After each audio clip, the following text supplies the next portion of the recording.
कहते हैं खैरुल गज़ाए बवाकिर ही व खैरुल आशाए बवासिर ही।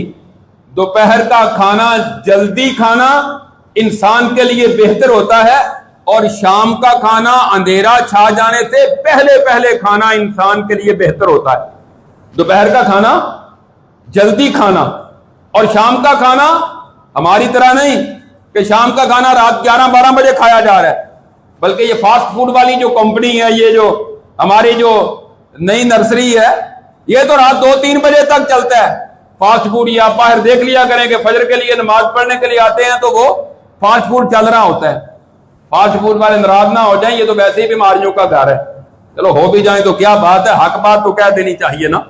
ये तो वैसे ही बीमारियों का घर है। आजकल बहुत ज्यादा बीमारियों की वजह जो है ये हमारा मौजूदा फास्ट फूड है जो चलते हैं, और बड़े जनाब मजे ले लेकर पिज़्ज़े और बर्गर और शवारमे, ये बीमारियों का घर है। इसकी वजह से भी बहुत ज्यादा बीमारियां फैलती हैं। इन चीजों से बचाएं अपने आप को, परहेज करें।